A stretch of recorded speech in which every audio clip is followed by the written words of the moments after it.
Assalamualaikum warahmatullahi wabarakatuh. Selamat datang di channel Andi Guru Geografi. Konsep nilai guna.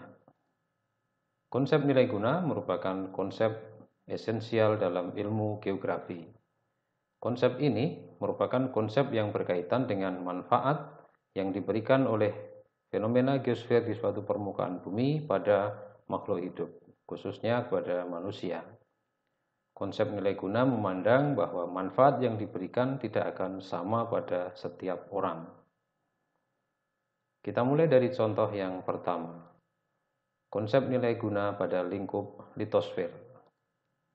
Contohnya adalah gunung berapi. Bagi wisatawan, gunung berapi merupakan tempat untuk rekreasi. Sementara bagi pendaki gunung, gunung berapi merupakan tempat yang menantang untuk ditaklukkan. Sementara bagi petani yang tinggal di lereng gunung berapi, maka lereng itu merupakan tempat mereka untuk membudidayakan kegiatan pertanian. Atau bisa jadi lereng gunung berapi merupakan tempat mata pencaharian mereka. Bagi penjual hasil bumi atau souvenir di sekitar lereng gunung berapi, maka lereng gunung berapi merupakan sumber pendapatan mereka pula. Sedangkan bagi vulkanolog, aktivitas dan perilaku gunung berapi dapat diamati untuk perencanaan mitigasi bencana. Nilai guna pada lingkup atmosfer, contohnya misalnya pada lapisan troposfer, di mana pada lapisan ini terjadi aktivitas iklim. Salah satu unsur iklim misalnya adalah hujan. Hujan memberikan manfaat yang berbeda-beda pada setiap manusia. Misalnya bagi petani di sawah tak ada hujan, maka hujan merupakan faktor yang sangat penting bagi mereka. Nilai manfaatnya begitu tinggi. Sedangkan bagi pekerjaan umum, hujan memberikan manfaat yang rendah karena dapat menyebabkan pekerjaan mereka terhenti. Begitu pula dengan pekerja kantoran dan pelajar. Hujan memberikan manfaat yang rendah karena mereka bisa terhambat dalam menuju tempat kerja atau pulang dari tempat kerja. Bagi ojek payung, maka hujan merupakan sumber pendapatan sehingga nilai manfaatnya adalah tinggi sekali bagi para ojek payung hujan. Bagi pedagang jas hujan juga sama, karena dengan musim hujan yang datang, maka dagangannya tentang jas hujan akan laku. Sedangkan bagi klimatolog, pendataan curah hujan sangat diperlukan untuk perkiraan informasi cuaca.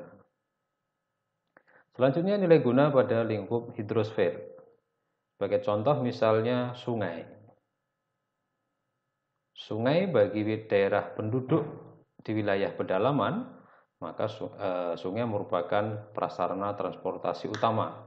Apalagi jika di tempat mereka tidak ada jalur akses darat sama sekali. Bagi nelayan di sekitar sungai, sungai merupakan sumber mata pencaharian. Bagi wisatawan, sungai merupakan tempat untuk refreshing. Sementara bagi olahragawan air, sungai merupakan tempat mereka menempa latihan fisik dan keterampilan dalam berolahraga air. Bagi petani sawah lebak, maka aliran air sungai merupakan sumber pengairan pada sawah mereka. Sedangkan bagi penduduk di sekitar sungai, air sungai dapat dimanfaatkan untuk aktivitas MCK. Selanjutnya nilai guna pada lingkup biosfer.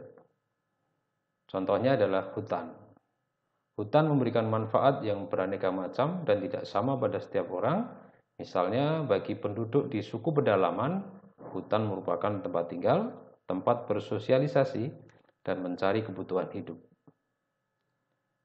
Bagi penduduk di sekitar hutan, hutan merupakan sumber mata pencaharian, di mana penduduk dapat mengumpulkan kayu,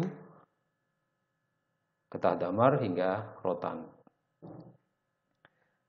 Di bidang penelitian dan pendidikan, maka hutan merupakan tempat untuk melakukan studi ataupun penelitian.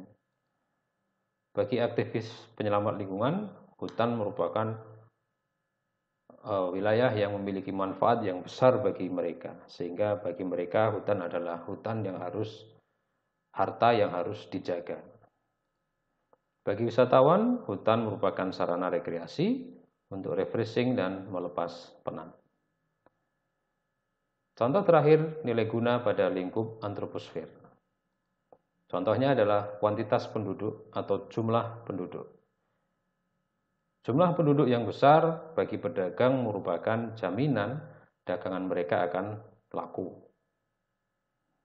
Sementara bagi perusahaan, jumlah penduduk yang besar akan membuat mereka mudah untuk melakukan relokasi industri. Sebagai contoh, pabrik motor Honda merelokasi industrinya di daerah Indonesia. Kemudian pemasaran produk. Bagi pabrik yang berorientasi pada tenaga kerja, maka jumlah penduduk yang besar memudahkan bagi mereka untuk mencari tenaga kerja. Sementara bagi pemerintah, penduduk yang besar akan mempercepat proses pembangunan di negara itu. Baik, itu tadi adalah contoh-contoh dari konsep nilai guna pada setiap lingkup geosfer. Terima kasih atas perhatiannya. Wassalamualaikum warahmatullahi wabarakatuh.